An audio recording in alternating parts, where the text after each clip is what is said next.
que é a heteronormatividade? A heteronormatividade é aquela concepção da heterossexualidade como a única forma de viver a sexualidade, como se fosse a única forma saudável, a única forma normal, a única forma natural, a única forma possível.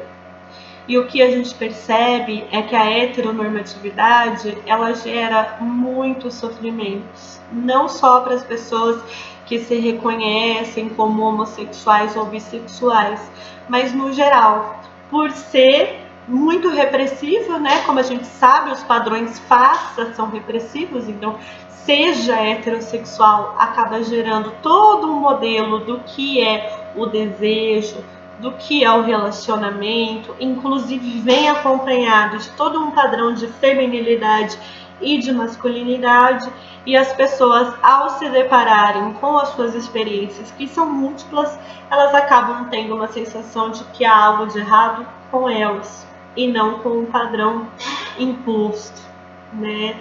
Desejar é algo, como nós vimos no vídeo sobre desejo, enigmático.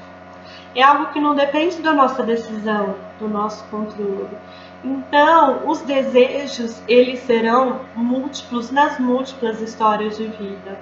E quando alguém chega na clínica falando como se o próprio desejo fosse a fonte de sofrimento, é um processo importante a gente mostrar como temos a experiência subjetiva do desejo sexual, mas também vivemos imersos em uma sociedade, em uma cultura, com os seus padrões, com os seus roteiros do que seria o desejo, com os seus preconceitos. Então, quando uma pessoa sofre por desejar, quando uma mulher sofre por desejar uma mulher, quando um homem sofre por desejar um homem, não é o desejo que está sendo fonte desse sofrimento, mas essa tentativa de silenciar, de negar, de apagar aquele desejo de acordo com os padrões sociais, de acordo com expectativas da sociedade que são estigmatizantes e restritivas da forma como os desejos se colocam. A gente percebe isso quando adolescentes contam sobre estarem apaixonados pela primeira vez ou estarem vivendo uma experiência de atração, de desejo, garotos por garotos e garotas por garotas. Ou a reação é de choque, de escândalo, não pode, que tristeza, o que é muito violento para esses adolescentes, né? Estarem diante desse processo de se interessarem, se envolverem e receberem reações como se fossem algo tão negativo, ou são reações assim, isso é uma fase, isso vai passar, isso daí não é nada, acontece, diminuindo aquela experiência, né? De fato, não é porque eu me sinto atraída, eu, Marcela, por uma mulher, ou um homem por um homem, que isso será a minha orientação sexual por toda a vida. Mas a gente não tende a dizer para alguém, se eu, Marcela, conto que estou apaixonada pela primeira vez por um homem, isso vai passar. Então, a questão é a gente reconhecer os desejos como eles são. Eles são importantes na nossa vida, são experiências que motivam, são experiências que transformam. E tanto homens quanto mulheres podem desejar homens e mulheres, e a orientação sexual ela não vai vir como se fosse uma definição a partir disso, né? Acontece, por exemplo, na clínica, pessoas que estão em um casamento de anos falarem assim, eu amo meu marido, mas eu sonhei essa noite que eu estava com uma mulher.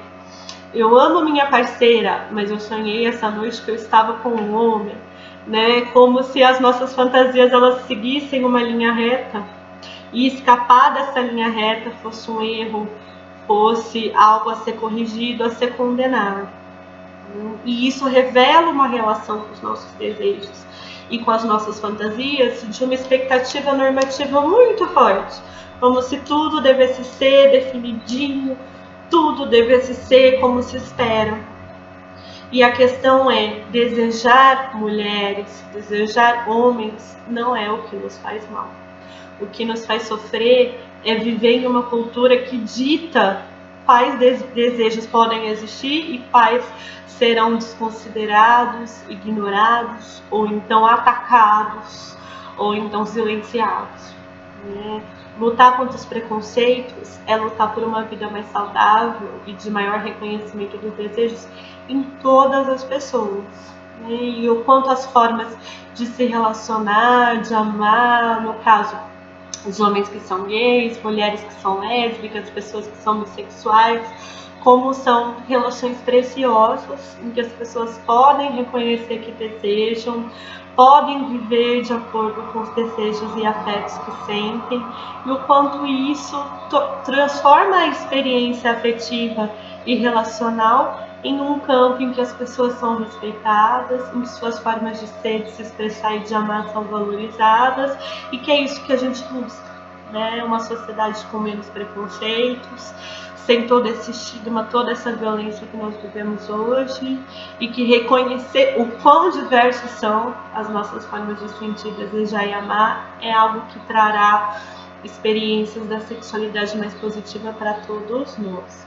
Como recomendação, eu trago esse livro aqui, organizado pelo Rogério Junqueira, Diversidade Sexual na Educação, Problematização sobre Homofobia nas Escolas. Há um capítulo específico que fala sobre a heteronormatividade, que é da Guacira Lopes Louro, chama Heteronormatividade e Homofobia, mas o livro como um todo nos ajuda a pensar o quanto a heteronormatividade, esse padrão do ter de ser heterossexual como a única forma de viver, traz sofrimento para as pessoas e prejudica na formação, na socialização, nos aprendizados, porque reconhecer diferenças é importante para todas as pessoas, respeitar diferenças para todas as pessoas. Pensar esse tema na educação é pensar o quanto a valorização das diferenças traz um olhar mais aberto, sensível, respeitoso, construtivo para todos nós. Então é esse o material que eu indico sobre a heteronormatividade.